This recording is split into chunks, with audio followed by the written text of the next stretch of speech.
उपासक को चाहिए कि जब सूर्य ग्रहण या चंद्र ग्रहण का योग हो, कि ये पता चल रहा है कि कल चंद्र ग्रहण है या सूर्य ग्रहण है, तो आरंभ होने के 1 घंटा पहले स्नान करके किसी पवित्र स्थान में जप करने के लिए बैठ जाए।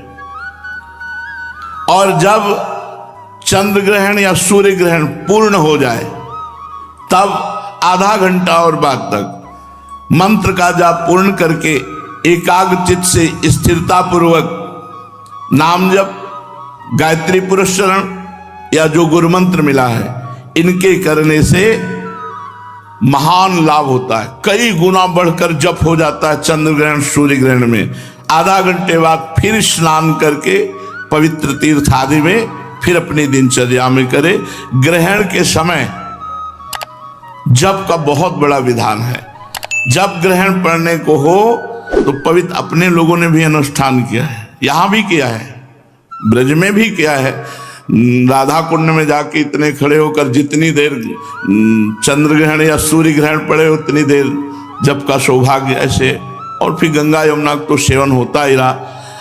अब जो अब हमारे यहां प्रतिपल ग्रहण होता है, हमें स्नान करने की, अगर स्नान शुरू कर दे तो हमें टोटी के नीचे ही बैठे रहना पड़ेगा। हर समय ग्रहण होता है।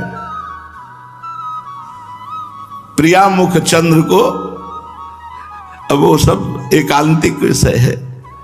इसीलिए अब इस चंद्र ग्रहण सूर्य ग्रहण का नमस्कार पूर्वक अब तो केवल रसिकनन निशान बजायो एक श्याम श्यामा पद प्रीति, श्री हरिवंश चरण निज सेवक बिचले नहीं छाड़ी रस रीति, प्यारी जो और प्यारे जो। अब दूसरा ना कोई ग्रह नक्षत्र तिथि वार लगन सबका कोई, लेकिन सार्वजनिक सार्वभौम सिद्धांत वर्णन कर रहे हैं। प्यारी जो और प्यारे जो के सिवा दूसरा कुछ है ही नहीं। जब कोई ज्ञानी ज्ञान मार्ग में चलता है तो एक सूत्र उसको स्वीकार करना होता है, ब्रह्म सत्यम जगन मिथ्या। केवल सत्य है ब्रह्म, संपूर्ण संसार मिथ्या है। अब बोलो कहां ग्रहण है, कहां नक्षत्र है, कहां दिन है, कहां वार है, कहां तिथि है। ये सब लोक व्यवहार में। हम न लोक में है न परलोक में है, हम तो भगवत अनुराग में हैं। प्यारी जू के चरणारविंद। कोई हमारे हृदय में ना कोई कौन सी तिथि है ना कौन सा वार है। हर तिथि हर वार में श्यामा श्याम से प्यार है, बस और कुछ नहीं, दूसरी कोई बात। और ना सच्ची बात कहते हैं, हमें सुनने में चुभता है, ओ आज ग्रहण है पर्दा लगा दो। ऐसा क्यों पर्दा लगा दे? किसका ग्रहण? कौन ऐसा ग्रहण में ऐसा नक्षत्र है वो सवा है जो हमारी प्यारे जू तक पहुंच सके, प्यारे जू की उपासना को रुकवा दे? नहीं नहीं, कोई भी ग्रह ऐसा नहीं है जो इतना बलवान हो कि हमारे श्याम सुंदर और लाडली जू के विलास में लग जाए। ऐसा है किसी के? अरे कुछ नहीं। हरिवंश महाप्रभु ने दोष में कहा है, जब आप स्फुटवाणी को पढ़ो तो स्फुटवाणी में लिखा है ना, द्वादश चंद कृत स्थल मंगल बुद्ध विरुद्ध सुर गुरु बंको, यदि दशम भवन भृगु सुत मंद सुकेतु जन्म के अंक, अष्टम राहु चतुर्थ दिवामणि तो हरिवंश करत ना संको, जो पे कृष्ण चरण मन अर्पित तो करी है का नवग्रह रंक। ए बेचारे गरीब नवग्रह क्या कर सकते हैं? रंक, बेचारे गरीब नवग्रह क्या कर सकते हैं? हम श्यामा श्याम क्यों, ये सब विरुद्ध जगह बैठ जाए। बोले तुम्हारे शनि विरुद्ध, अरे शनि नहीं, सब विरुद्ध बैठ जाए। ये तो रसोपासना है।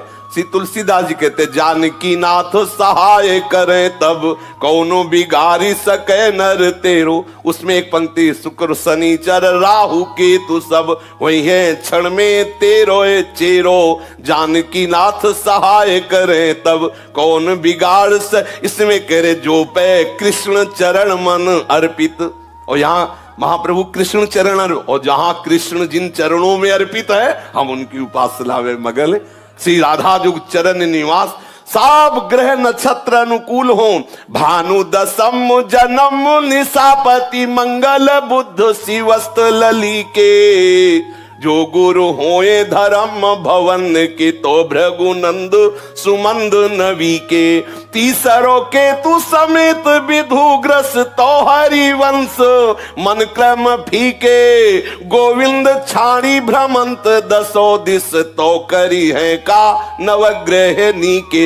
यदि सब ग्रह सही अंक में विराजमान है, सब अनुकूल हैं, लेकिन भगवत विमुख हो तो जलोगे मरोगे, नाना प्रकार के द्वंद्वों में पिछोगे, कोई तुम्हें नहीं बचा सकता। शंकर सहस विष्णु अज तो ही सकहि न राख राम कर द्रोही। भगवत विरोधी को कहीं भी भाग के चल, और भगवत अनुकूल है तो सब खिलाफ खड़े हो, कुछ नहीं करेंगे। जो भी होगा सब मंगल ही मंगल होगा, मंगल भवन का आश्रय लिए। ये तो हुई असाधारण बात। हम निकुंज उपासक हैं, प्यारे जू के जहां सूर्य चंद्र का प्रवेश नहीं तो ग्रहण की क्या बात है। तो आप जहां भी हो हमारे प्यारे जू के हो, वृंदावन का आश्रय लिया है तो मात्र वृंदावन की रस रीति से उपासना करो, कोई भी डरने की बात नहीं। जो आचार्य कह रहे हैं, जो महापुरुष कह रहे हैं, हमें उसी के अनुसार चलना चाहिए। हमारी उपासना में ग्रहण नक्षत्र तिथि वार सब एक तरफ रख दिए गए। रोज मंगला से शयन से मंगला केवल प्यारे जू, दूसरा कोई गान नहीं, दूसरा कोई चिंतन नहीं, और इससे बढ़कर कोई रस पद्धति नहीं, इससे बढ़कर कोई सिद्धि नहीं, इससे बढ़कर कोई महामहिमामय आनंद नहीं है।